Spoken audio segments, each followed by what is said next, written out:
देखिए राशिद साहब, काम तो ज़रूर हुआ मसाजिद से, मगर मैं आपको बहुत ही ईमानदारी के साथ बताना चाहता हूँ कि जो हमारे पास फ़ोन कॉल आ रहे थे, हर मस्जिद का रिकॉर्ड मौजूद है, पर डाटा मौजूद है। 90% हमारे पास जो कॉल आते थे हमारे नॉन मुस्लिम भाइयों के आते थे। और हम लोगों ने इंसानियत का काम किया है, ऑक्सीजन पहुँचाई उस शख्स को जो ज़रूरतमंद था। हमने किसी का मज़हब नहीं देखा है। इंसानियत के जब काम करता है इंसान तो मज़हब नहीं देखता है। हमने एक काम लेके उठे थे, जिसको ज़रूरत है उसका मज़हब और नाम से मतलब नहीं था, हमारा काम था उसको काम करना। आज तो इस देश में लिबास, मज़हब, धर्म और नाम देखा जा रहा है। देखिए वो कुछ लोगों की अप्रोच है जो चीज़ों को बिला वजह डाइवर्ट करके मामला को बिगाड़ना चाहते हैं और जिनके मफादात उस कम्युनलिज्म में छुपे हुए हैं। वो लोग ऐसा काम कर रहे हैं कि हर अच्छी वाली चीज़ को पूरे देश के अंदर जो हिंदू मुस्लिम भाईचारा है, जहाँ सदियों से हम सब मुसलमान हिंदू भाई एक दूसरे के साथ रहे हैं। दिवाली में उनको मुबारकबाद दी, हमारे गैर मुस्लिम भाइयों को उन्होंने आके ईद की मुबारकबाद दी है। हमेशा से गंगा जमनी तहजीब हमारे भारत देश की शान रही है, पहचान रही है। ये भारत देश दुनिया में सोने की चिड़िया कहा जाता रहा है। लेकिन आज बाकायदा कुछ लोग अगर अपने मफादात छुपे हैं इस नफ़रत के जहर को खोल कर अपने मफाद हासिल करने के लिए, तो वो लोग कपड़े की पॉलिटिक्स कर रहे हैं, हम लोग इंसानियत की बात करते हैं। हम मीरा रोड में रहते हैं।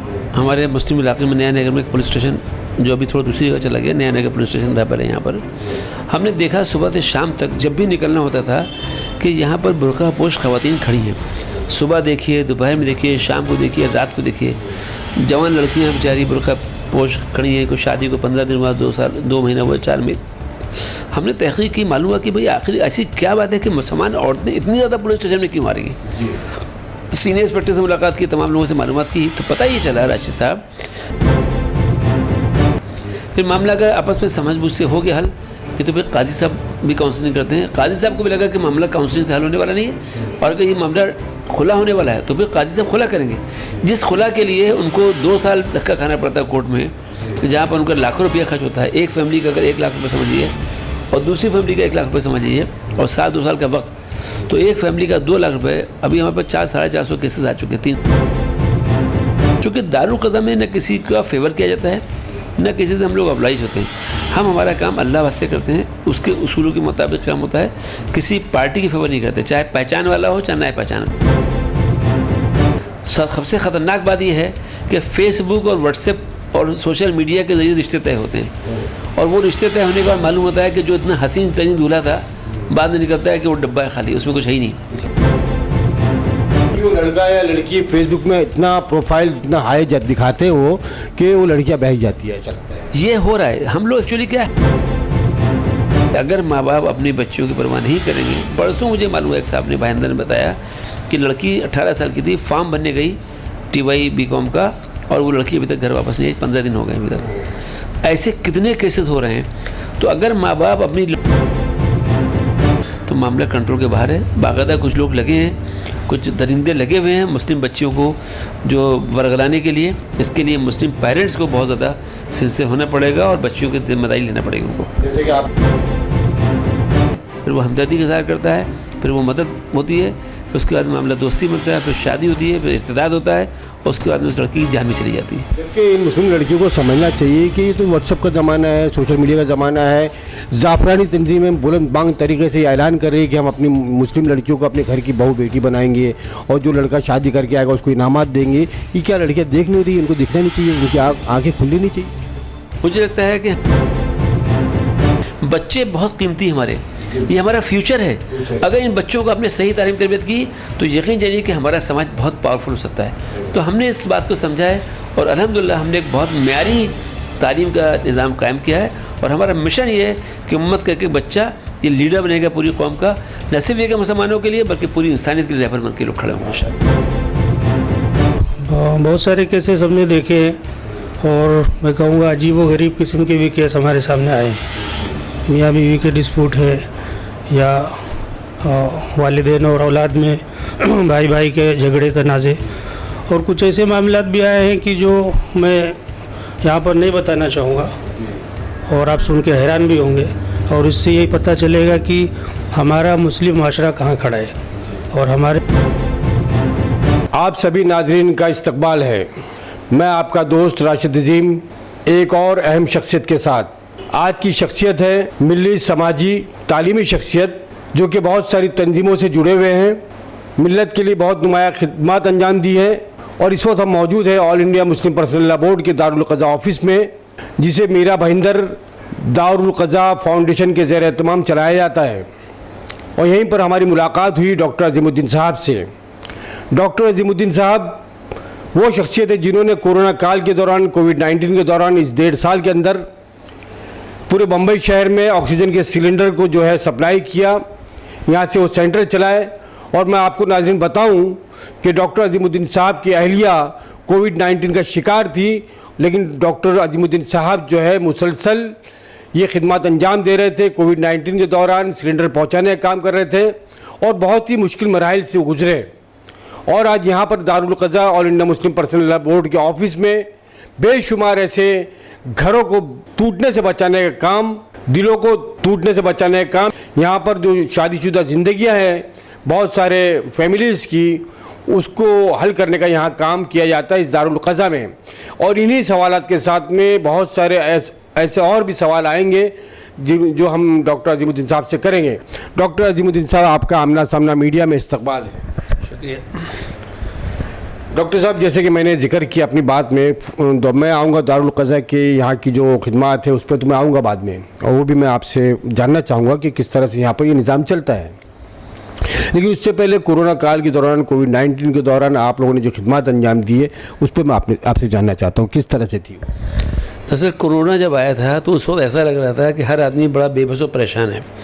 ऐसी सूरत हाल में जबकि हर शख्स परेशान था, तो हम सब की जिम्मेदारी थी कि समाज के लिए खड़े हों, एक दूसरे की मदद करें। जब पहला फेज़ आया था तो उस वक्त लोग कोरोना से डरे हुए थे और लोग घरों में थे, राशन के लिए परेशान थे। उस वक्त हम लोगों ने पूरे बड़े पैमाने पर राशन की तकसीम की, red crescent society of India के ज़रिए से घर घर राशन पहुँचाने का काम किया। लेकिन अभी सेकेंड फेज़ जब कोरोना की आई, जब लोगों की बीमारियाँ इतनी बढ़ गई, वो लोग जो देखते थे कि कोरोना नाम की चीज़ कुछ नहीं होती है, उसके बावजूद भी कोरोना के वजह से कितनी मौतें होना शुरू हो गई। न सिर्फ ये कि बुजुर्ग बल्कि नौजवान लोग मरने लगे। बड़ी बड़ी अहम शख्सियतें इस साल 2 साल के अंदर जो अपने ज़िंदगी उनकी ख़त्म हो गई और इस दुनिया से चले गए। तो ये हालात देखकर ऐसा लग रहा था कि हम सब लोग, हर आदमी ने कोशिश की। हमको ये लगा कि इस वक्त जो सबसे ज़्यादा ज़रूरत है वो, जहाँ एक तरफ रेमडेसिविर के लोग भाग रहे हैं इंजेक्शन के लिए, कहीं लोग किसी और चीज़ के लिए भाग रहे हैं, वहीं पर ये भी था कि ऑक्सीजन सेंटर के लोग भाग रहे थे। तो हमको लगा कि ऑक्सीजन सेंटर पहुँचाने तो बहुत ज़रूरी है। हमने बात की, अरशद सिद्दीकी साहब उसके चेयरमैन हैं, उन्होंने फ़ौरन बात की ऑक्सीजन कंपनी को, और हमने एक मशवरा ये रखा कि अगर ये सिलेंडर हमारी मसाजिद के ज़रिए से हम लोग डिस्ट्रीब्यूट करें तो बहुत बड़ा काम इससे हो सकता है। चूँकि हमारी मसाजिद में नमाज नहीं हो रही थी, तो इस सिलेंडर को हमने तकरीबन बम्बई में 40 से 50 जगह पर हमने सेंटर बनाए। मुंबई में 40 से 50 जगह पर सेंटर थे आपके? जी, मुंबई में जामा मस्जिद में दिया, मदनपुरा मस्जिद में, दीनिया सेंटर को, जोगेश्वरी में, अंधेरी में, इल्ला मस्जिद को दिया, अंधेरी वेस्ट की मस्जिद को दिया, मुमरा में दिया, भिवंडी में दिया, गोवंडी में दिया, मीरा रोड में दिया, गुरुद्वारा में दिया। मकसद ये था कि इन तमाम मराकज़ से वो लोग जो ज़रूरतमंद लोग हैं, और वो वहाँ पर देने के बाद इतने फ़ोन आते थे और ज़रूरतमंद लोगों की मदद करने में थोड़ी सी हमारी कोशिश काम आई। एक्चुअली क्या हो रहा था, बात दरअसल ये है कि लोग ज़रा सा भी उनके ऑक्सीजन लेवल कम हो रहा था, लोग हॉस्पिटल में भागते थे। हॉस्पिटल में बेड नहीं, अगर बेड है तो ऑक्सीजन नहीं, तो लोग पैनिक हो रहे थे।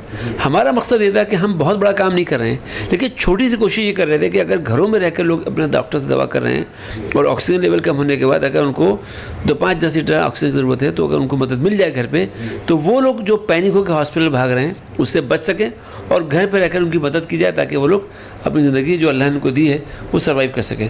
तो वो पैनिक सिचुएशन से बचाने के लिए, हॉस्पिटल का लोड कम करने के लिए, उन पर फाइनेंशियल बर्डन ना आने पाए और बिला वजह के घबराहट में लोग क्या से क्या करेंगे, उससे बचकर लोग अपने घरों में अपने लिए कुछ राहत का सामान हो सके, तो इसके लिए ऑक्सीजन सिलेंडर का निज़ाम हमने कायम किया। तकरीबन 3-4 हज़ार लोगों तक ये खिदमत पहुँच सकी है अल्हम्दुलिल्लाह। तो ये अल्लाह ने मौका दिया काम करने का। जैसे कि डॉक्टर साहब आपने बताया कि ऑक्सीजन हम पूरे बॉम्बे शहर में सप्लाई कर रहे थे, 40 से 50 सेंटर थे आपके। हमने ये देखा कि ऑक्सीजन की बहुत सारी किल्लत थी, कमियां थी, और लोग ऑक्सीजन के लिए मजबूर थे। तो ये किल्लत कहाँ कैसे पूरी की, आप लोगों ने कैसे हासिल किया सब? दरअसल ऑक्सीजन की किल्लत की वजह ये है कि जो भी कैपेसिटी गवर्नमेंट के सिस्टम में है या प्राइवेट सेक्टर पर जो लोग ऑक्सीजन का जो काम करते हैं, मेन तो बड़े बड़े सप्लायर गवर्नमेंट के थ्रू ही आते हैं, मगर जितनी हमारी कैपेसिटी बनाने की थी प्रोड्यूस करने की ऑक्सीजन को, अचानक बीमारी बढ़ जाने से सिचुएशन अच्छी खासी सिस्टम होने के बाद भी ज़रूरत इतनी ज़्यादा आ गई कि कंट्रोल के बाहर हो गया। मिसाल के तौर पे आपके पास 100 पैकेट फूड है और अगर 100-200 लोगों को ज़रूरत है खाने की तो आप एडजस्ट कर सकते हैं, लेकिन 100 लोग अगर खाना लेकर आए और 1000 लोग भूखे हैं तो ऑब्वियसली क्राइसिस हो जाएगी। मसला यही हुआ कि ऑक्सीजन की कमी के मामला पूरे शहर सबब हर तरफ उठने लगे और पूरे बम्बई के अंदर कैसी लहर आ गई कि हर आदमी परेशान हो गया और फिर पैनिक भी हो गए, लोग घबरा गए। अपने आप लोग चेक करते थे, आपने देखा होगा ऊपर ऑक्सीमीटर लगा के हर आदमी चेक कर रहा है। तो इतनी जो कॉन्शियसनेस आई लोगों के अंदर कि मेरा ऑक्सीजन लेवल कितना घबरा रहा है, तो घबरा के लोग परेशान हो रहे थे। तो उस वक्त हमने कोशिश ये की कि भाई घरों में लोगों को ऑक्सीजन पहुँचाया जाए। अब उसमें गवर्नमेंट ने दिया है सिलेंडर। गवर्नमेंट ने क्या किया, गवर्नमेंट ने सबको वार्निंग दिया कि आप हॉस्पिटल को पूरा करो। तो हम लोगों ने अपने अलग चैनल बना करके ये प्राइवेट सिस्टम चालू किया था, जिसका कि बहुत मैं समझता हूँ, जो हमें इस बात का फ़ख्र है कि मुस्लिम कम्युनिटी ने बहुत आगे बढ़कर काम किया, जिसमें आप लोगों ने शुरुआत की। मैं समझता हूँ उसमें कोई कैद थी, किसी मज़हब, धर्म और ज़ात पात की कोई कैद थी उसमें? देखिए राशिद साहब, काम तो ज़रूर हुआ मसाजिद से, मगर मैं आपको बहुत ही ईमानदारी के साथ बताना चाहता हूँ कि जो हमारे पास फ़ोन कॉल आ रहे थे, हर मस्जिद का रिकॉर्ड मौजूद है, पर डाटा मौजूद है। 90% हमारे पास जो कॉल आते थे हमारे नॉन मुस्लिम भाइयों के आते थे। और हम लोगों ने इंसानियत का काम किया है, ऑक्सीजन पहुँचाई उस शख्स को जो ज़रूरतमंद था। हमने किसी का मज़हब नहीं देखा है। इंसानियत के जब काम करता है इंसान तो मज़हब नहीं देखता है। हमने एक काम लेके उठे थे, जिसको ज़रूरत है उसका मज़हब और नाम से मतलब नहीं था, हमारा काम था उसको काम करना। आपने खिदमत अंजाम दी अपनी, आपने नाम, मज़हब, धर्म और लिबास नहीं देखा आपने? यकीनन नहीं देखा, इसलिए कि एक इंसान मर रहा है यार, परेशान है, हमारा फ़र्ज़ है इंसान की मदद करना है बैसियत इंसान के। और वहाँ पर हम कुछ और देखने जाएंगे तो फिर हमारा काम करने का कोई मतलब नहीं है। लेकिन आज तो इस देश में जो लिबास, मज़हब, धर्म और नाम देखा जा रहा है, इसको क्या है? देखिए वो कुछ लोगों की अप्रोच है जो चीज़ों को बिला वजह डाइवर्ट करके मामला को बिगाड़ना चाहते हैं और जिनके मफादात उस कम्युनलिज्म में छुपे हुए हैं। वो लोग ऐसा काम कर रहे हैं कि हर अच्छी वाली चीज़ को पूरे देश के अंदर जो हिंदू मुस्लिम भाईचारा है, जहाँ सदियों से हम सब मुसलमान हिंदू भाई एक दूसरे के साथ रहे हैं, दिवाली में उनको मुबारकबाद दी हमारे गैर मुस्लिम भाइयों को, और उन्होंने आके ईद की मुबारकबाद दी है। हमेशा से ये गंगा जमनी तहजीब हमारे भारत देश की शान रही है, पहचान रही है। ये भारत देश दुनिया में सोने की चिड़िया कहा जाता रहा है। लेकिन आज बाकायदा कुछ लोग अगर अपने मफादात छुपे हैं इस नफरत के जहर को खोलकर अपने मफाद हासिल करने के लिए, तो वो लोग कपड़े की पॉलिटिक्स कर रहे हैं, हम लोग इंसानियत की बात करते हैं। जिसको सीएम साहब ने, महाराष्ट्र के सीएम उद्धव ठाकरे जी ने भी सराहा कि मुस्लिम कम्युनिटी बहुत अच्छा काम करी है। बेशक जब ये सब काम हुआ तो हमारे महाराष्ट्र के मुख्यमंत्री, मैं आपको मुबारकबाद देना चाहता हूँ आपके माध्यम से कि हमें फ़ख्र है कि हमारे महाराष्ट्र के इतने अच्छे मुख्यमंत्री हैं जिन्होंने, हमारे साले साहब खुद एडमिट थे। मैं आपको अपना वाक़या बताता हूँ कि उनको यहाँ हमने टेमा हॉस्पिटल में एडमिट किया, भाईंदर के गवर्नमेंट हॉस्पिटल में। ना तो ऑक्सीजन की कमी, ना इंजेक्शन की कमी, ना प्लेटलेट्स की कमी, 1 रुपया हमारा खर्च नहीं हुआ। 10 से 15 दिन हॉस्पिटल में पूरा इलाज फ्री में हुआ। मैं अभी यूपी जाकर आ रहा हूँ, यूपी के हालात आपने अखबार में देखे होंगे, मीडिया में देखे होंगे, जहाँ पर हॉस्पिटलों का इतना बुरा हाल था। लेकिन महाराष्ट्र के अंदर मैं समझता हूँ कि सरकारी मशीनरी इतनी परफेक्ट काम कर रही थी, इतना अच्छा काम था, चूँकि इतनी ज़्यादा केसेस इतने ज़्यादा हो गए थे कि गवर्नमेंट मशीनरी के लिमिट के बाहर हो गया मामला। लेकिन इसके बावजूद भी गवर्नमेंट के काम में तो हम समझते हैं कि हम इसको नंबर 1 देना चाहते हैं महाराष्ट्र के हमारे हुकूमत को और महाराष्ट्र के मेडिकल डिपार्टमेंट को और यहाँ के मुख्यमंत्री साहब। बहुत अहम रोल है म्यूनसिपल कॉर्पोरेशन, हमारे जो म्यूनसिपल कमिश्नर मुंबई के हैं, ये हमारे मीरा भाईंदर के जो म्यूनसिपल कमिश्नर, ये पूरे महाराष्ट्र के अंदर जो भी कॉर्पोरेशन थी उन तमाम कॉर्पोरेशंस को, एक्चुअली क्या हुआ कि जो कॉर्पोरेशन के हॉस्पिटल थे ना उसको गवर्नमेंट ने टेक ओवर कर लिया था। ये मैं आपको बता दूँ, अपडेट कर रहा हूँ। जो बीएमसी के हॉस्पिटल थे वो बीएमसी नहीं चला रही थी, बीएमसी के हॉस्पिटल को स्टेट गवर्नमेंट ने अपने पावर में ले लिया डायरेक्ट। सारे बीएमसी हॉस्पिटल महाराष्ट्र गवर्नमेंट ने रन किए हैं, अपने उनकी पूरी टीम डॉक्टर से काम कर रही थी और पूरा निज़ाम गवर्नमेंट ऑफ महाराष्ट्र चल रही थी। तो इस तरीके से पूरा एक सिस्टम बनाकर बहुत अच्छे तरीके से मैनेज किया उसको। डॉक्टर, अब हम आते हैं all India Muslim Personal Law board ने ये जो शुरुआत की है काम की, मैं समझता हूँ पूरे माशरे में बहुत ही एक तरह से बदअमनी फैली हुई थी। माशरे में बहुत सारे बुराइयाँ आज भी है, पहले भी थी और शायद इसमें होती रही, लेकिन कमी वाक़या होगी इस आप लोगों के काम से। यहाँ पर इस काम की शुरुआत किस तरह से हुई और क्या वजह थी कि आप लोगों को ये काम की शुरुआत करनी पड़ी? देखिए राशिद साहब, आपने बहुत अहम सवाल पूछा है। ये मैं समझता हूँ कि हम लोगों के दिल और दिमाग को झंझोड़ने वाली बात है। हम मीरा रोड में रहते हैं, हमारे मुस्लिम इलाके में नया नगर में एक पुलिस स्टेशन जो अभी थोड़ा दूसरी जगह चला गया, नया नगर पुलिस स्टेशन था पहले। यहाँ पर हमने देखा सुबह से शाम तक जब भी निकलना होता था कि यहाँ पर बुर्का पोश ख़वातीन खड़ी हैं। सुबह देखिए, दोपहर में देखिए, शाम को देखिए, रात को देखिए, जवान लड़कियाँ बेचारी बुर्का पोश खड़ी हैं। कोई शादी को 15 दिन हुआ, 2 साल 2 महीना हुआ, 4 महीने। हमने तहकीक की, मालूम हुआ कि भाई आखिर ऐसी क्या बात है कि मुसलमान औरतें इतनी ज़्यादा पुलिस स्टेशन में क्यों आ रही हैं। सीनियर इंस्पेक्टर से मुलाकात की, तमाम लोगों से मालूमात की, तो पता ये चला राशिद साहब कि फैमिली डिस्प्यूट्स को लेकर लोग पुलिस स्टेशनों में जा रहे हैं। हमारे फैमिली के मसाइल लेकर फिर वो पुलिस स्टेशन में जाते हैं, केस दर्ज होता है। हमारी उन बहनों बेटियों की बेहरमती भी होती है। जाहिर सी बात है कि वो खातून बुर्कापोश ख़वातीन हैं, वो रिस्पेक्टेड औरतें हैं, उनको जाना पड़ता है, यहाँ धक्का खाना पड़ता है, कभी पुलिस स्टेशन में जाना पड़ता है, कभी कोर्ट का धक्का खाना पड़ता है, कभी वकील के पास जाना पड़ता है, कभी एक तारीख कभी दूसरी तारीख। ये एक सिलसिला बहुत अफसोसनाक और बहुत तकलीफदेह था हम सब के लिए। तो हम तमाम लोगों ने मिलकर, मीरा रोड के लोगों ने ये एक इदारा बनाया जिसका नाम है मीरा भाईंदर दारुल क़ज़ा फाउंडेशन। इस इदारे में हमने क्या किया, जो भी यहाँ के तमाम तंजीमें थीं, सुन्नी, शिया, जमात इस्लामी, तबलीग जमात, जमीयत उलमा, दोनों उसके जो ग्रुप हैं, अरशद मदनी साहब, महमूद मदनी साहब का, और अहले हदीस जमात, वहदत इस्लामी, और जो भी यहाँ की मकामी तंजीमें थी, उन सब को लेकर हम लोगों ने एक मीटिंग की और इसमें तय किया गया कि हम लोग अपनी इस इलाके के लिए, मीरा भाईंदर के हद तक ऐसे मसाइल के लिए हम लोग कुछ काम करेंगे। कुछ मीटिंगें की, हम लोग मुस्लिम पर्सनल लॉ बोर्ड से रब्ता कायम किया। उन्होंने कहा कि अपनी बॉडी बनाइए, हमने बॉडी बनाई, बाकायदा फिर उन्होंने आके सर्वे किया, जगह को देखा, मुतमईन हुए। बाकायदा बोर्ड की तरफ से 2-3 बार लोग आए, जिम्मेदारान ने आके मुआयना किया, उनको लगा कि ये लोग निभा सकते हैं। क्योंकि क्या होता है कि किसी भी इदारे को खोल देना तो बहुत अहम बात है, लेकिन चला के रखना बहुत बड़ी बात होती है। काजी साहब होते हैं, इदारा कायम करना होता है, स्टाफ होता है, हमारा काउंसलिंग सेंटर भी है, तमाम स्टाफ की सैलरी होती है, जगह के किराए होते हैं, इलेक्ट्रिसिटी नहीं, महीने का 60-70 हज़ार लाख रुपये जाके खर्च होता है। तो ये सारे अखराजात जो होते हैं वो कमेटी कोई हो जो मुंतज़मा कमेटी जिसको चलाए। तो अल्हम्दुलिल्लाह यहाँ पर मुंतज़मा कमेटी बनी। इसमें हमारे एडवोकेट शऊद अनवर साहब एडवोकेट हैं, डॉक्टर तनवर साहब हैं, MD हैं, ऐसे बहुत से उलमा कराम भी हमारे साथ लगे हुए। इरफान भाई हमारे काउंसलिंग के, चांद भाई हमारे, इरफान साहब हैं, काउंसलिंग करते हैं जो रोज़ाना। काजी मतीउर रहमान साहब हमारे पास अभी आए हुए आजकल, इससे पहले दूसरे काजी साहब थे। तो दरअसल काजी को तो बोर्ड भेजता है और काउंसलिंग सेंटर हम लोग ये कमेटी के तहत चला रहे हैं। क्योंकि क्या होता है, जब बहुत से केसेस, तो हुआ ये कि जब हमने देखा तो हमने फिर ये इदारे की शुरुआत की, और इदारे की शुरुआत इस तरीके से की कि इसका जो निज़ाम चलता है कि जो उसका मेयार है उसके मुताबिक इसको कायम किया जाए।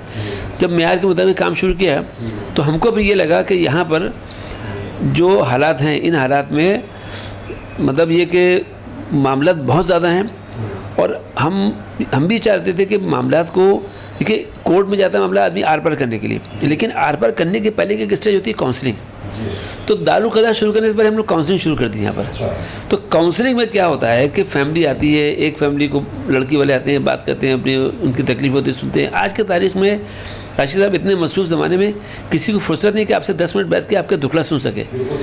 हमारे यहाँ बैठ के लोग 1-1 घंटा बैठ के पूरी बात सुनते हैं, लड़की वालों की बात सुनते हैं, फिर लड़के वालों को बुला के बोलते हैं, उनकी बात सुनी जाती है। 1 मीटिंग, 2 मीटिंग, 3 मीटिंग होने के बाद दोनों फैमिली को बुला के बिठाया जाता है। फिर मामला अगर आपस में समझ बूझ से हो गया हल, ये तो फिर काजी साहब भी काउंसलिंग करते हैं। काजी साहब को भी लगा कि मामला काउंसलिंग से हल होने वाला नहीं है और अगर ये मामला खुला होने वाला है तो फिर काजी साहब खुला करेंगे। जिस खुला के लिए उनको 2 साल धक्का खाना पड़ता है कोर्ट में, जहाँ पर उनका लाखों रुपया खर्च होता है। एक फैमिली का अगर 1 लाख रुपये समझिए और दूसरी फैमिली का 1 लाख रुपये समझिए और 2 साल का वक्त, तो एक फैमिली का 2 लाख रुपये। अभी हमारे पास 400-450 केसेस आ चुके हैं 3 साल के अंदर। 400-450 जी, यानी काउंसलिंग और दारुल क़ज़ा मिला करके। अगर 100-150 केसेस भी हमारे दारुल क़ज़ा में रजिस्टर्ड होकर जो हमने फैसले किए हैं, तो आप 150 केसेस को आप लगा लीजिए 2 लाख रुपये के हिसाब से 3 करोड़ रुपये हो जाता है। मिल्लत का करोड़ों रुपये जो है वो सरमाया जो है बच रहा है, वो बेशक बच रहा है। तो एक तरफ तो ये हम लोग दारुल क़ज़ा का काम कर रहे हैं, जो मुस्लिम पर्सनल लॉ बोर्ड के तहत ये दारुल क़ज़ा चल रहा है मीरा भाईंदर का। दूसरा काम हमारे जो काउंसलिंग सेंटर का हो रहा है, वहाँ पर हम लोग क्या करते हैं, फैमिली की काउंसलिंग करते हैं। और फैमिली काउंसलिंग करने के बाद आज तकरीबन 100-125 केसेस ऐसे हमारे हुए हैं कि जो केसेस टूटने को थे, यानी जिनमें ये था कि लड़की वालों ने ठान लिया था कि हमको लड़के वालों को सबक सिखाना है, और लड़के वाले भी थे कि हम लड़की वालों को भी नीचे दिखा के रहेंगे। आज वो केसेस अल्हम्दुलिल्लाह उनके पैचअप हुए, वो लोग यहाँ पर आए और उनकी 2-3 सीटिंग 4 सीटिंग के बाद काउंसलिंग के बाद ये भी हुआ कि लड़के वालों ने दोनों से माफ़ी मांगी, उनके वालिदैन आए और दूसरे के गले मिले, उन लोगों अपनी गलती का एतराफ़ किया। वो घर जो टूटने वाले थे, ऐसे कम से कम 300 में से तो 150 केसेस तो हमारे यहाँ जो यहाँ पर पैचअप होके चले गए माशाल्लाह। यानी कि आप जो है वो खुशगवार ज़िंदगी गुजार रहे हैं माशाल्लाह। अल्हम्दुलिल्लाह। हम लोग बाकायदा उनको एक सर्टिफिकेट इशू करते हैं, जब उनका मेल हो जाता है हमने एक सर्टिफिकेट बनाया बाकायदा, वो सर्टिफिकेट उनको दिया जाता है और कभी इसको फॉलोअप भी करते हैं। क्योंकि क्या हो रहा है कि इस वक्त जो हालात चल रहे हैं उम्मत में, अगर इन हालात में लोग एक दूसरे के दर्द सुनने वाले बन जाएं, एक दूसरे के गमगुसार बन जाएं, एक इंसान खड़ा है, एक बेटी है किसी की खड़ी है, उसका कोई परेशान हाल नहीं, तो दारुल क़ज़ा उसके लिए है। एक बहन है हमारी जिसका कोई सहारा बनने वाला नहीं है, तो उसके साथ हर तरफ जुल्म हो रहा है, तो वो यहाँ पर आके अपने मजलूम होने के अपनी दास्तान बता सकती है, उसको इंसाफ मिलता है। इसके साथ साथ हमारा कोई मुसलमान भाई भी है, उसके साथ भी ज़्यादती हो रही है, तो उस मुसलमान भाई को भी इंसाफ दिलाने की हम लोग कोशिश करते हैं। चूँकि दारुल क़ज़ा में न किसी का फेवर किया जाता है, न किसी से हम लोग ऑब्लाइज होते हैं। हम हमारा काम अल्लाह वास्ते करते हैं, उसके उसूलों के मुताबिक काम होता है, किसी पार्टी की फेवर नहीं करते, चाहे पहचान वाला हो चाहे ना पहचान को। डॉक्टर साहब, इन सब पूरे मामलों में जिस तरह के जो मामला आते हैं, जो घरेलू झगड़े हैं, मियाँ बीवी के झगड़े हैं, तो क्या लगता है कहाँ पर ज़्यादती कहाँ नज़र आती है? ये सास बहू का मामला है या फिर शौहर मियाँ बीवी का मामला ज़्यादा होता है? देखिए, ये बात आप जो कह रहे हैं, ये बात तो प्रैक्टिकल बात है, आपने कही, सवाल सही किया है। पहले तो ये बात थी कि सास बहू का मामला होता था, वो मामला अभी भी है 10% 20%, लेकिन अब जो मामले 80% आ रहे हैं, उसमें से ज़्यादातर जो केसेस हैं, मोर देन 50-60% जो अफेयर्स के हो रहे हैं। लड़की का भी कहीं ना कहीं कुछ मामला हो रहा है, या लड़के का कुछ मामला हो रहा है। शादी कर ली लड़के ने, उसकी शादी पहले से हुई थी, लड़की कहीं और अफेयर है, शादी हो गई। सबसे ख़तरनाक बात यह है कि फेसबुक और व्हाट्सएप और सोशल मीडिया के ज़रिए रिश्ते तय होते हैं, और वो रिश्ते तय होने के बाद मालूम होता है कि जो इतना हसीन तरीन दूल्हा था, बाद में निकलता है कि वो डब्बा है खाली, उसमें कुछ है ही नहीं। और लड़की एक अच्छे घराने की, बेहतरीन बेचारी तालीम याफ्ता लड़की, खूबसूरत अच्छे घराने की लड़की, एक मामूली किस्म के लड़के को वो समझती कि मेरा हीरो, माँ बाप के मना करने के बाद मानती नहीं, अब पछताती आकर के, और उसके बाद भी जालिम जुल्म करता है उसके ऊपर। वो लड़का या लड़की फेसबुक में इतना प्रोफाइल जितना हाई दिखाते हैं वो, कि वो लड़कियाँ बह जाती है, ऐसा लगता है। ये हो रहा है। हम लोग एक्चुअली क्या है, हकीकी दुनिया में नहीं है राशिद साहब, हम लोग वर्चुअल दुनिया में जी रहे हैं। तो जो नकली दुनिया है उसमें सब नकली चीज़ें पेश की जा रही हैं, यकीन कर रहे हैं, उस पर यकीन कर रहे हैं। नकली सोने को चमकता हुआ देखकर असली सोने को छोड़कर नकली तरफ भाग रहे हैं, और वही धोखा खा रहे हैं, और वही धोखा खा रहे हैं। और उसकी एक और वजह भी है कि हमारे यहाँ बेदीनी है ज़्यादा, लोग अल्लाह से नहीं डरते। अगर हम लड़की वाले हों या लड़के वाले, अल्लाह से डर के हम मामला करेंगे तो गलत नहीं करेंगे। इसलिए कि हमारी बेटी है या बहू, वो दोनों कंडीशन में हमसे अल्लाह ताला के सवाल होगा। तो इस मामले में क्या हो रहा है कि लड़कियां भी या लड़के भी जो लोग गलत कर रहे हैं या उनके घर वाले गलत कर रहे हैं, वो लोग अल्लाह के सामने जवाब दें होंगे। मामला बहुत ख़राब है। हम जब ये दारुल क़ज़ा चला रहे हैं, आपको हम बता दें, ऐसे ऐसे ख़राब केसेस हमारे पास आ रहे हैं, ऐसे ऐसे मामला आ रहे हैं जिनको सुन के हम आपको बयान नहीं कर सकते। अफसोस का मकाम है और शर्म का मकाम है। छोटी सी मिसाल बता सकते हो आप? मुनासिब नहीं लग रहा है। मतलब आप समझिए कि शादियाँ लोग हो जाती हैं, माँ बाप को पता नहीं, लड़कियाँ कॉलेज में पढ़ती हैं, कॉलेज में भी लड़कियाँ शादियाँ कर लेती हैं, निकाह हो जाते हैं। तो और उससे ज़्यादा भी बहुत मामला, बिना निकाह के भी मामला बहुत सारे चल रहे हैं। यानी माशरा इतना खोखला हो चुका है हमारा कि हम इसकी अल्लाह ताला की रहमत जो हमारा माशरा बचा हुआ है। माशरा खोखला होने की असल वजह क्या है? गुर्बत है, या हमारे घरों से दीन की दूरी, इस्लाम की दूरी, या उनकी तरबियत, माँ बाप की तरबियत नहीं है? क्या है मामला? मैं समझता हूँ कि गुर्बत नहीं कह सकते। गुर्बत हो सकता है एक आना दो आना वैल्यू हो गुर्बत की, मगर रुपये में 14 आने का मामला गुर्बत का नहीं है। बात दरअसल ये है कि अमीर घरों की बच्चियाँ भी बर्बाद हो रही हैं। सबसे बड़ा नुकसान ये हुआ कि मोबाइल ने आकर जो फेसबुक और इंटरनेट ने जो ख़राबी की है, वो मुक़द्दस घराने हैं राशिद साहब, जहाँ पर कभी कोई बुराइयाँ होती नहीं थी, उन घरों के अंदर भी खुराफत पहुँच चुकी है। सोशल मीडिया, इस्लाम है, दीन है, मज़हब है, सब कुछ है, लेकिन उसके बावजूद ये बुराइयाँ, ये जो माशरे में बुराइयाँ हो रही है, ये मौजूद है। मतलब ये सारी बुराइयाँ जिनको हम और आप जानते नहीं हैं, जिन बच्चियों के बारे में हम सोच नहीं सकते, आज ये बुराइयाँ उन घरों तक पहुँच चुकी हैं। पहले हम समझते थे कि हर दूसरा तीसरा घर मुतासिर होगा, आज हम ये बात कह सकते हैं तजर्बे की बुनियाद पर कि आज हर घर मुतासिर है इससे, कोई घर बचा नहीं, सिवाय उनके जिन घरों में दीन वाकई नाफिज है और अपने घरों के अंदर उनकी बहन बेटियां, घर के लोग सब दीन पर अमल करते हैं। और साथ साथ तरबियत भी, क्योंकि आपको अगर वालिदैन है तो उनको अपनी बच्चियों पे, बेटियों पे, बहन पे इस बात की नज़र भी रखनी है कि उसके रोज़ाने के मामूलात क्या है, क्या लोग आग बंद किए हुए। ये ऐसा नहीं लगता आपको? मुझे लगता है कि ये बहुत बड़ा मामला है। अलबत्ता इसमें ये भी होना चाहिए कि वालिदैन को पता होना चाहिए कि उनकी बेटी की सहेली कौन है और उनके बेटे का दोस्त कौन है। लड़कों की भी निगरानी करना पड़ेगी। दूसरी बात कि जिन घरों में बच्चियों को आज़ादी मिली हुई है कि लड़की सहेलियों के साथ घूमने जा रही है, वो सहेली कहाँ लेके जा रही है। ऐसा भी हुआ है राशिद साहब कि लड़की निकलती है सुबह घर से स्कूल के लिए, 10 से 5 उसका कॉलेज है, 10 बजे राइट टाइम जाएगी, एक नागा नहीं करेगी, और 5 बजे बराबर घर पे आएगी, लेकिन 10 से 5 वो स्कूल में नहीं रहती, वो कहीं और रहती है। तो ऐसे भी केसेस आए हैं। मैं नहीं कहता हूँ सब लड़के ऐसा करती हैं, लेकिन बहुत से केसेस ऐसे हो रहे हैं। तो इसमें अहम बात यह है कि माँ बाप को बहुत विजिलेंट होना पड़ेगा। हमने दारुल क़ज़ा खोला था 3 साल पहले, लेकिन आज जो मैं आपसे बात करूँ एज ऑन टुडे, हालत ये है कि अगर माँ बाप अपनी बच्चियों की परवाह नहीं करेंगे। परसों मुझे मालूम है, एक साहब ने, भाईंदर ने बताया कि लड़की 18 साल की थी, फॉर्म भरने गई TY BCom का, और वो लड़की अभी तक घर वापस नहीं आई, 15 दिन हो गए अभी तक। ऐसे कितने केसेस हो रहे हैं। तो अगर माँ बाप अपनी लड़कियों को छोड़ने स्कूल कॉलेज नहीं जाएंगे, लेकर नहीं आएंगे, लड़कियों पे ध्यान नहीं देंगे, तो मामला कंट्रोल के बाहर है। बाकायदा कुछ लोग लगे हैं, कुछ दरिंदे लगे हुए हैं मुस्लिम बच्चियों को जो वर्गलाने के लिए। इसके लिए मुस्लिम पेरेंट्स को बहुत ज़्यादा सिंसियर होना पड़ेगा और बच्चियों की जिम्मेदारी लेना पड़ेगी उनको। जैसे कि आपने अपनी बात में अभी निशानदेही की कि ख़ास तौर से हम बात करते हैं मुस्लिम बच्चियों की इर्तिदाद की, कि बहुत सारी मुस्लिम लड़कियां जो है गैरों के साथ में घूम रही है। उसका परसेंटेज हो सकता है कम ज़्यादा हो सकता है, लेकिन क्यों जा रही है, ये वाक़यात कैसे हो रहे हैं, क्या एक साजिश के तहत हो रहे हैं या क्या मसला, आपको क्या नज़र, क्या सोचते हैं इस बारे में? देखिए राशिद साहब, शादियाँ इंटर कास्ट मैरिज तो पहले भी होती थी। हम लोग अपने बचपन में सुनते थे किसी गैर मुस्लिम लड़की ने इस्लाम कबूल किया और मुसलमान बनकर वो इस्लाम में आ गई।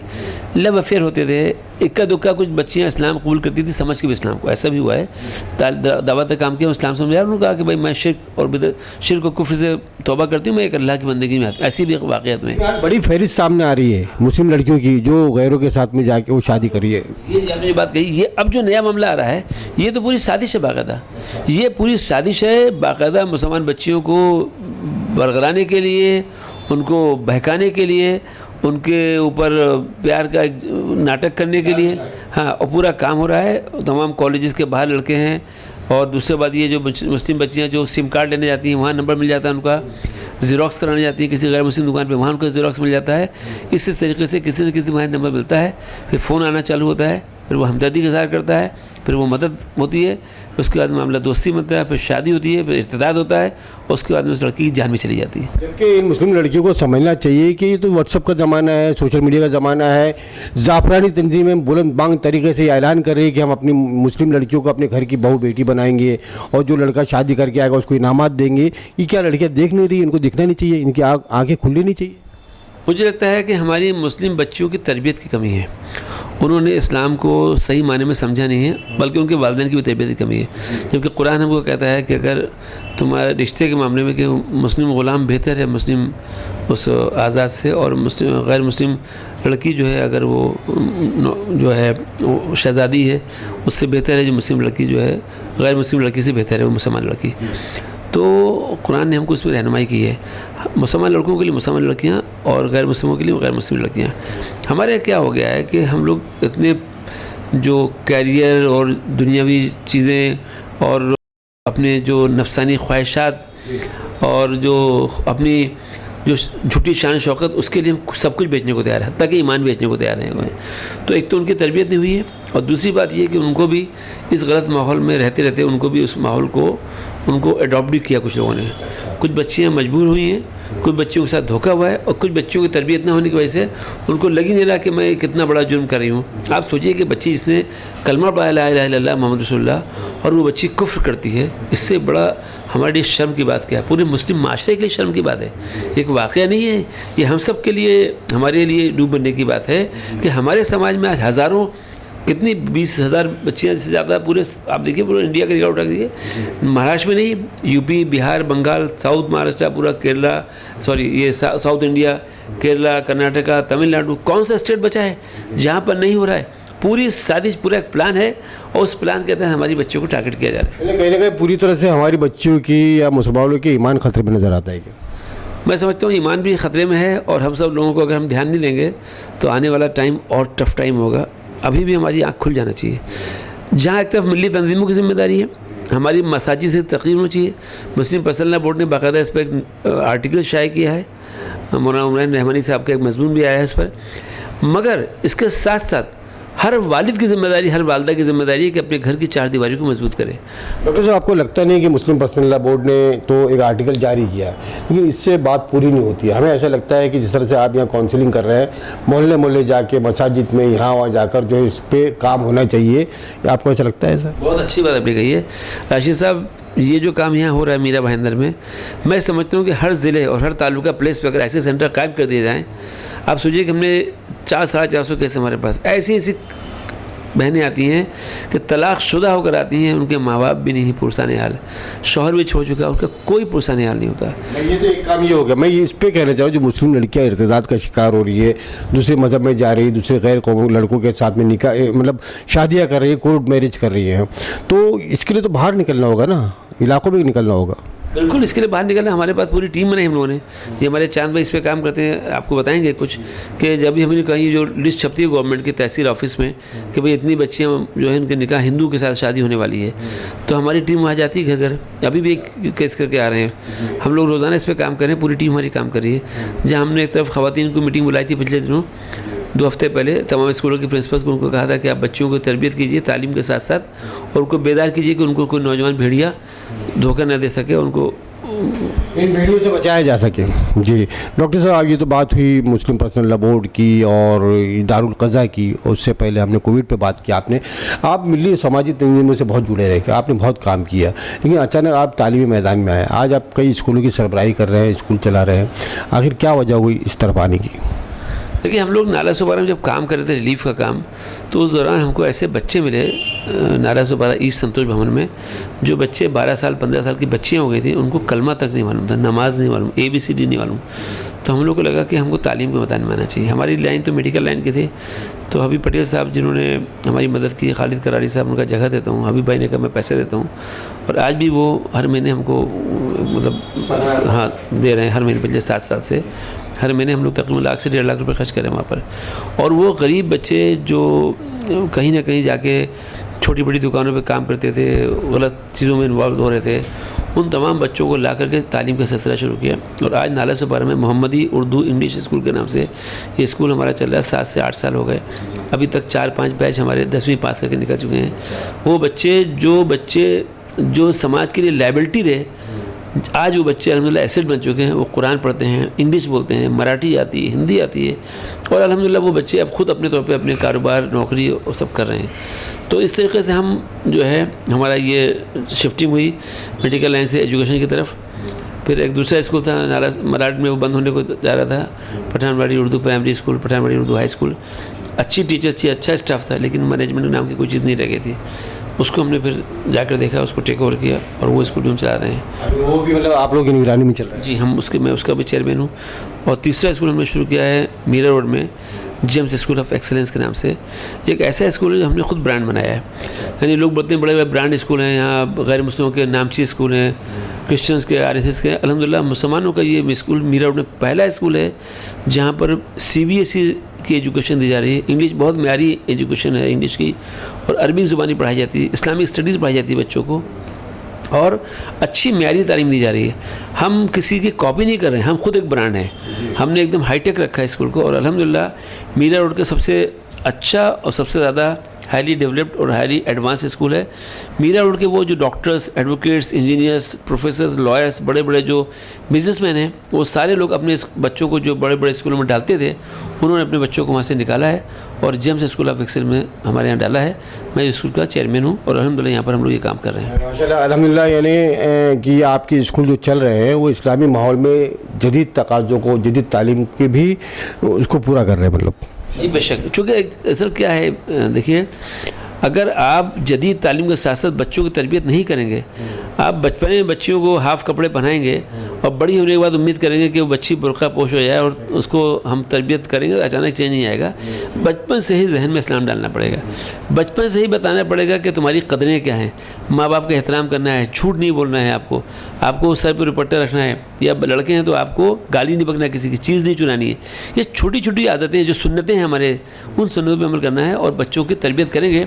हमारे वाक़यात हैं, हज़रत अब्दुल कादिर जिलानी रहमतुल्लाह अलैह का वाक़या है, वो वाक़या पेश कर सकते हैं, सहाबा किराम की ज़िंदगियों के वाक़यात, वो वाक़या बता सकते हैं। बच्चे बहुत कीमती हमारे, ये हमारा फ्यूचर है। अगर इन बच्चों को आपने सही तालीम तरबियत की तो यकीन जानिए कि हमारा समाज बहुत पावरफुल हो सकता है। तो हमने इस बात को समझा है, और अल्हम्दुलिल्लाह हमने एक बहुत म्यारी तालीम का निज़ाम कायम किया है, और हमारा मिशन ये है कि उम्मत का एक बच्चा ये लीडर बनेगा पूरी कौम का, न सिर्फ एक मुसलमानों के लिए बल्कि पूरी इंसानियत के लिए रहबर बन के लोग खड़े होंगे। माशाअल्लाह, मुबारकबाद के काबिल हैं आप लोग। मैं डॉक्टर साहब बात करना चाहूँगा जनाब से, जैसे आपने जिक्र किया कि काउंसलिंग करते हैं और या बाहर जा, चांद शेख साहब आपसे मैं जानना चाहूँगा कि जिस तरह से मैंने बात की थी कि जो मुस्लिम लड़कियाँ इर्तिदाद का शिकार हो रही है, वो लिस्ट आपको मिलती है, तो आप लोग क्या करते हैं, किस तरह से, और इसकी वजूहत क्या है? लोग उनके घर पर जाकर उन्हें दावत देते हैं इस्लाम की, कि भाई इस्लाम में आपका क्या मुकाम है, और आप ये छोड़कर जा रही हैं, दुनिया और आखिरत दोनों ही आपकी ख़राब हो जाएगी। तो ये इसकी वजह ये है कि हमारी तरबियत जो है उसकी मेन वजह है। तरबियत अगर सही होगी तो इंशाल्लाह ये प्रॉब्लम नहीं आएगी। तो आप लोग समझाने के बाद में उनके जहनों में ये बात बैठती है, बात आती है उनके? कुछ लोगों के दिमाग में बैठती है, कुछ लोगों के नहीं बैठती है। अब जो नहीं बैठती है उनको हम ज़बरदस्ती तो नहीं कर सकते, क्योंकि एक पहाड़ बन चुका है। अब पहाड़ बनने के बाद में अगर उस पर एक हथौड़ा मारने से रेज़ा रेज़ा तो नहीं होगा। तो हमको इसीलिए हमने डॉक्टर साहब से बात की, सब मीटिंग हुई, इसमें बताया गया कि भाई ठीक है, हम लोग जो है बचपन से ही अपने बच्चों को सही तरबियत देने के लिए माँ बाप को मीटिंग करके देंगे, उनको बताएंगे, समझाएंगे कि किस तरह से अपने बच्चों को संभालना है। आपके सामने पूरे हालात आप देख रहे हैं, लिस्ट सामने, फहरिस्त सामने है, और आपके मतलब तजर्बात आप खुद प्रैक्टिकली देख रहे हैं। आप पूरी कौम की बेटियों को, बहनों को क्या मैसेज देना चाहेंगे? हम अपने बहनों को, बेटियों को यही मैसेज देना चाहेंगे कि हमारा इस्लाम माशाअल्लाह बहुत प्यारा मज़हब है जो अल्लाह ने पसंद किया है। तो हम अगर इसके ताबे रहते हैं तो इंशाअल्लाह दुनिया भी बेहतर होगी और आखिरत भी बेहतर होगी। वालिदैन को क्या मैसेज देंगे? वालिदैन को ये मैसेज देंगे कि जो है ना, अपने बच्चों को, चाहे लड़का हो या लड़की, उन पर बराबर नज़र रखें, उनके दोस्तों पर नज़र रखें, उनके मोबाइल पर नज़र रखें। जब भी वो मोबाइल यूज़ करते हैं तो लड़का है तो हम लोग बेफिक्र ना हो कि भाई लड़का है कि चलो करने वाले को करने दो, ऐसा नहीं। लड़के को बल्कि ज़्यादा नज़र रखें, क्योंकि हमारे घर में लड़के और लड़कियाँ दोनों हैं। तो जब लड़का करेगा तो लड़की देखती रहेगी, और जब हम लड़की को बोलने जाएंगे तो वो लड़की माँ से यही सवाल करेगी, अम्मी जब भाई कर रहा था तो आपने नहीं रोका, अब मैं कर रही हूँ तो क्यों रोका जा रहा है। तो इसलिए हमको लड़कों को पहले रोकना है। जब लड़का सही रहेगा तो लड़की ऑटोमेटिक सही रहेगी। तो ये चीज़ें हमारे घर में आने ही नहीं देना है। नाज़रीन, हम आपको बता दें कि all India Muslim personal board के दारुल क़ज़ा ऑफिस में यहाँ पर काउंसलिंग भी होती है, जैसे कि डॉक्टर अजीमुद्दीन साहब ने हमें बताया, कहा उन्होंने। तो इस काउंसलिंग के जो इंचार्ज हैं यहाँ, जो काउंसलिंग करते हैं ख़ास तौर से, जिसमें माहिर है वो है मोहम्मद इरफान साहब। आइए हम उनसे भी बात करते हैं। मोहम्मद इरफान साहब, यहाँ पर जिस तरह काउंसलिंग के जो केसेज आते हैं, जो आप किस तरह की काउंसलिंग करते हैं? बिस्मिल्लाहिर्रहमानिर्रहीम। मुझे तकरीबन 4 साल हो रहे हैं इस काउंसलिंग सेंटर में, और बहुत सारे केसेस हमने देखे हैं, और मैं कहूँगा अजीब व गरीब किस्म के भी केस हमारे सामने आए हैं। मियाँ बीवी के डिस्प्यूट है, या वालिदैन और औलाद में भाई भाई के झगड़े तनाज़े, और कुछ ऐसे मामलात भी आए हैं कि जो मैं यहाँ पर नहीं बताना चाहूँगा, और आप सुन के हैरान भी होंगे, और इससे यही पता चलेगा कि हमारा मुस्लिम माशरा कहाँ खड़ा है और हमारे मुस्लिम माशरे में क्या क्या हो रहा है, वो यहाँ बैठकर अंदाज़ा होता है। अफसोस भी होता है, और बहरहाल अल्लाह ने एक प्लेटफॉर्म जो दी है हमको, इससे काफ़ी कुछ काम हो रहा है। लोगों के जो फीडबैक्स आ रहे हैं, लोगों के जो शुक्रिया आ रहे हैं, जो दुआएं निकलती हैं, उससे बड़ा मतलब इत्मीनान महसूस करता हूँ मैं खुद कि अल्लाह ने एक मौका दिया है और अल्लाह ताला काम ले रहा है। काफ़ी कुछ फ़ायदा होता है। कुछ यहाँ बैठकर अंदाज़ा होता है कि हमारा मुस्लिम माशरा एक जानवरों की सतह पे कुछ लोग ज़िंदगी गुजार रहे हैं, जिन्हें कुछ पता नहीं है दीन क्या है, आखिरत क्या है, सही क्या है, गलत क्या है, जायज़ क्या है, नाजायज़ क्या है। बस जैसे जानवर है, खाना है, सोना है, बच्चे पैदा करना है और एंजॉय करना है, ये मकसद ज़िंदगी लेके कुछ लोग जी रहे हैं। तो बड़ा अफसोस भी होता है, और हमारे पास जो आता है हम कम से कम उसको आखिरत का खौफ और जो हमारे पैदा होने का अल्लाह ने जो हमें दुनिया में भेजा उसका मकसद कम से कम बेसिकली हम उनको बताते हैं। हमारा मकसद अल्लाह ताला ने दुनिया में किस लिए भेजा है, क्या हमारा मकसद है, क्या हमारा लायमल होना चाहिए, वो आप बताते हैं जी। और ये सारी फसाद का जड़ जो मुस्लिम माशरे में है, आज जो तनाज़े हैं, आज जो मामलात है, जो लोग धक्के खा रहे हैं यहाँ वहाँ, उसकी सबसे बड़ी वजह जो ये है कि दीन से नावाकफियत, दीन से दूरी। कुछ लोग जानबूझकर भी दीन पे अमल करना नहीं चाह रहे, और कुछ लोग जो है वो लाइल्मी में कर रहे हैं। और उसका हल भी वहीं पर है कि अगर दीन से जो है लगाव हो, दीन की मालूमात हो और उस पर अमल हो, तो तमाम तरह के हुकूक अल्लाह ताला ने एक दूसरे के लिए जो है वो अल्लाह ताला ही हमें हम लोगों को उसने पैदा किया है, और उसने बेहतरीन मोतदिल कानून हमें दिया है। अगर उस पर अमल करें तो बहुत सारे मामलात पैदा ही ना हो। हम चाहते हैं कि माशरे में, हम तो यहाँ जो बिगड़ गया मामला उसकी ट्रीटमेंट के लिए बैठे हैं, कोशिश करते हैं, अल्हम्दुलिल्लाह बहुत कुछ कामयाबी हमें मिल जाती है अल्लाह के तौफीक से। लेकिन कोशिश ये होनी चाहिए कि बीमारी जो है वो पैदा ही ना हो, यहाँ तक आए ना मामला।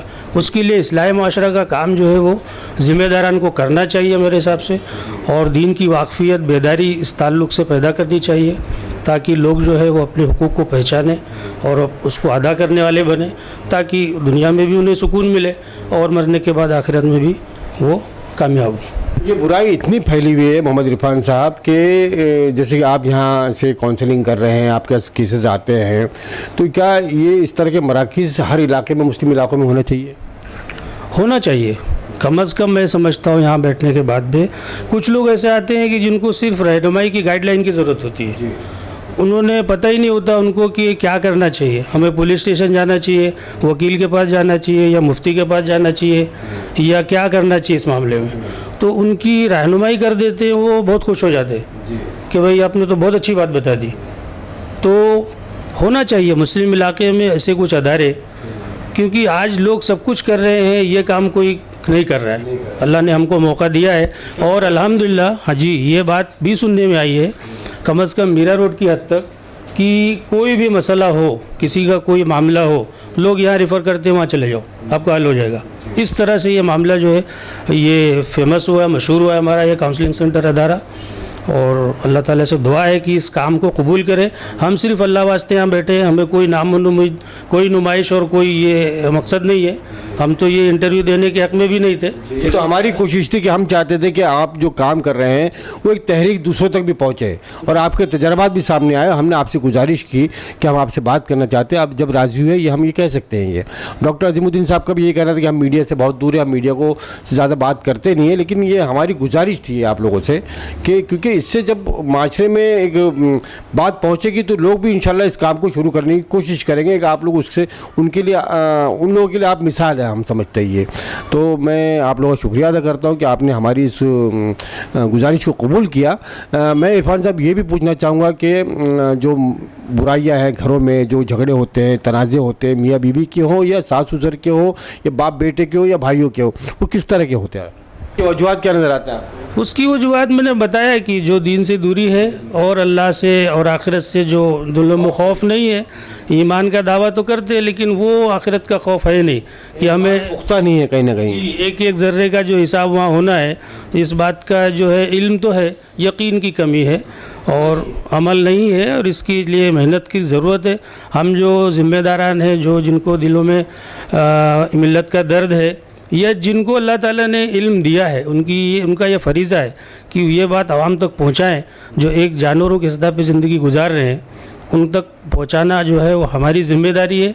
जिस तरह से कि बीमार का ट्रीटमेंट करते हैं, इसी तरह से बीमारी से बचने के लिए जो भी कवायद होनी चाहिए उसके लिए भी कोशिश करना जो है ज़रूरी है। रूहानी इलाज भी ज़रूरी है। हम जिस्मानी इलाज तो कर लेते हैं लेकिन रूहानी इलाज हमारा नहीं हो पा रहा है, जिसकी बहुत सख्त ज़रूरत है। मैं नाज़रीन आप सभी से ये गुजारिश करूँगा कि ये जो बातें सामने आई है, पूरे माशरे में जो बुराइयाँ फैल रही है उन पर गुफ्तगू हुई है और एक बहुत ही तफसीली गुफ्तगू और बहुत ही दानिशवराना अंदाज में और आज के मौके के हिसाब से, माहौल के हिसाब से जो बातें सामने आई, अब आपकी ज़िम्मेदारी बनती है। अगर आप में ज़रा भी ईमान की पुख्तगी है, आप में जज्बा है, मिल्लत का दर्द है, कौम का दर्द है, इस मुल्क में रहने वाले करोड़ों लोगों की हमदर्दी आपके साथ में है, तो आप ज़रूर इस बात को आगे फैलाएंगे। आपके आगे फैलाने का इसको बात को, क्योंकि देखिए खैर को फैलाना भी जो है ये भी एक सवाब जारिया है और जब सवाब जारिया है तो क्यों ना आप लोग पीछे रह सकते हैं या हम पीछे रहते हैं।